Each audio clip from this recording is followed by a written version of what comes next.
આમોદ નગરપાલિકા ચૂંટણીમાં સવારથી જ મતદારોનો ભારે ઉત્સાહ જોવા મળ્યો। બપોરે 3 વાગ્યા સુધી કુલ 68.89% મતદાન નોંધાયું।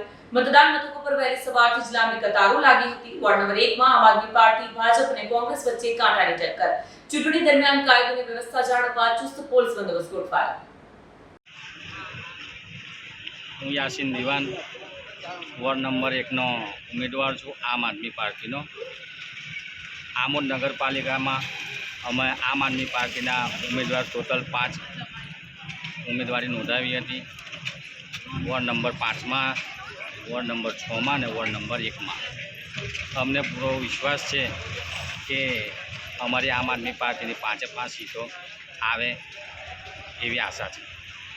આજ રોજ સમગ્ર ગુજરાતની અંદર સ્થાનિક સ્વરાજ્ય જે ચૂંટણી થઈ રહી છે ત્યારે આમોદ નગરપાલિકામાં પણ આની ચૂંટણી થઈ રહેલી છે। સવારથી અત્યાર સુધીમાં લોકોએ મતદાનમાં ખૂબ ઘણો ભાગ લીધેલો છે, ઉત્સાહ પણ જોવા મળે છે। તમામ ઉમેદવારોના જે ભાવિ જે છે એ મતદારોએ નક્કી કરીને પેટીમાં સીલ કરેલા છે, ત્યારે તમામ ઉમેદવારોને તથા ગામના તમામ મતદારોને મતદાન કરવા બદલ અમે ખૂબ ખૂબ આભાર માનીએ છીએ।